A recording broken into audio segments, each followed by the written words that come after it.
Kwa mujibu wa katiba yetu, nchi yetu ni Jamhuri ya Muungano.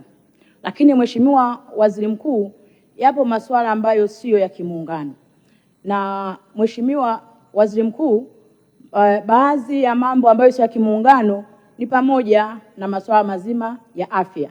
Mheshimiwa Waziri Mkuu, hivi karibuni kumekuwepo na mijadala mikubwa na mizito inayohusiana na masuala mazima ya matibabu. Sasa Mheshimiwa Waziri Mkuu, ningependa kufahamu ni utaratibu gani wa kisera na kisheria unaotumika kwa ajili ya kuwahudumia Watanzania hawa wa pande zote mbili katika ni utaratibu gani wa kisera na kisheria unaotumika kuwahudumia hawa wananchi au Watanzania wa sehemu zote mbili katika masuala mazima ambayo hayapo ndani ya muungano. Mheshimiwa Waziri Mkuu, nakushukuru sana. Mheshimiwa Waziri Mkuu.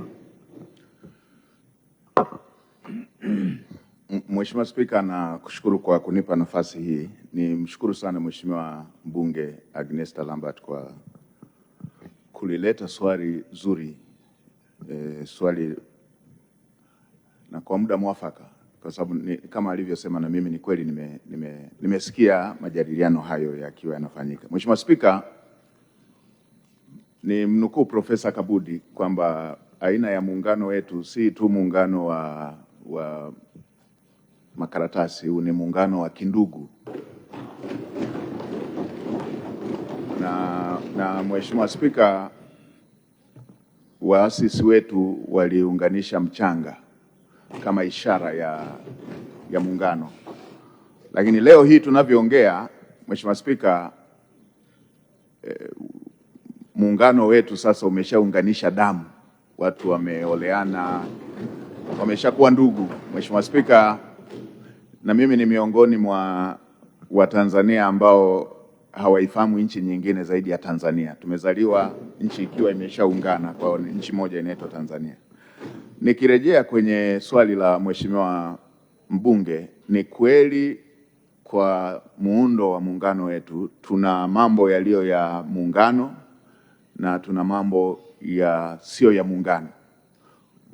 Kuhusu masuala ya kisera, kama alivyosema, na kisheria, tuna masuala ya sio ya muungano ambayo kisera tunayafanya kwa mashirikiano, ambapo wizara za kisekta za masuala ya sio ya muungano zinaingia ushirikiano, ama taasisi zinazoendesha masuala hayo ya sio ya kimuungano kuingia ushirikiano. Mheshimiwa Spika, kwa mfano jambo la matibabu, taasisi zetu za bima NHIF pamoja na ZIF zina mashirikiano ya namna ya kutoa huduma ya matibabu. Na mashirikiano hayo ni yapi ambayo yaliingiwa kwa pande zote za muungano?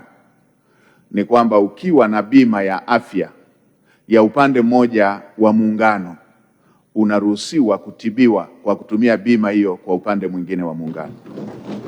Kwa hiyo Mzanzibari mwenye kadi ya ZHIF akija kwa hospitali ambazo zinapokea kadi ya NHIF, anaitumia ile ya ZHIF kutibiwa. Hivyo hivyo na mtu kutoka Tanzania bara akiwa na kadi ya NHIF anaenda kwa hospitali ambazo wanapokea kadi za ZHIF anapokelewa na anapata matibabu. Mtanzania akiwa hana hiyo kadi, kama ambavyo kwa Mzanzibari akiwa hana hiyo kadi ya bima kwa Zanzibar atatakiwa kulipa kesh ili aweze kutibiwa. Hivyo hivyo na mtu wa kutoka Tanzania bara akienda bila hiyo kadi ya NHIF akiwa Zanzibar atatakiwa kulipa kesh. Na hivyo hivyo mtu kutoka Zanzibar akiwa hana kadi ya bima ya ZHIF atatakiwa kulipa kesh. Sasa ni nini kilichozua mtafaruku na majadiliano, Mheshimiwa Spika? Kuna utaratibu wa wale watu wasiojiweza ambao wanatibiwa bure. Na sisi huku Tanzania bara tuna utaratibu wa watu wasiojiweza ambao wanapata huduma ya TASAF.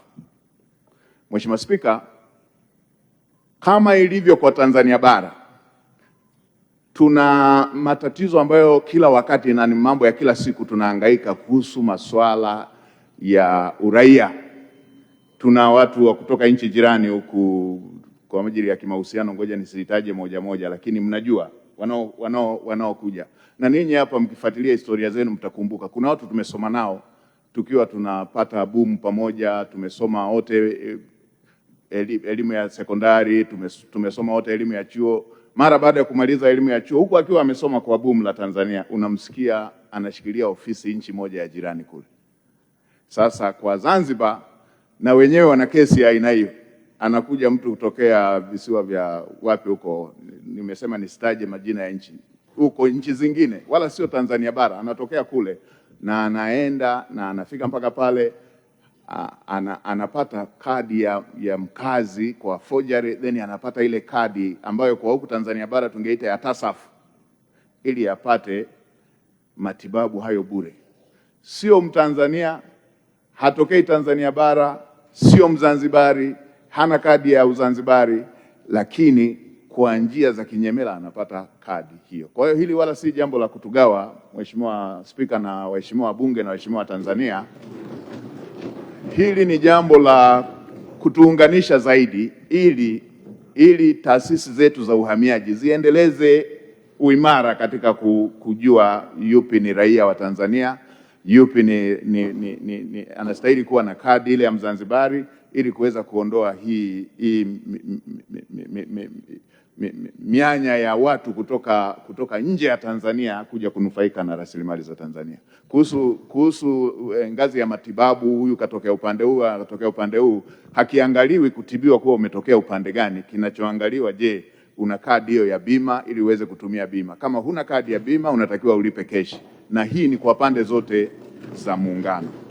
Mheshimiwa Spika na waheshimiwa wabunge, niwaombe wala tusipuze kwamba ni kweli kuna mianya ya watu kutoka nje ya Tanzania wanaopenya na kutafuta kupata uraia kwa njia zisizo rasmi bila sifa, lakini pia kutaka kunufaika na rasilimali kwa namna zisizo rasmi. Hili si jambo la upande gani wa muungano, ni jambo la nchi yote, na hatuna tatizo la kimahusiano kuhusu masuala ya matumizi ya rasilimali wala masuala ya utoaji wa huduma. Na Mheshimiwa Spika, niweke kumbukumbu tu, kulikuwepo na kero nyingi tu kama waziri wa sekta ya muungano alivyosema.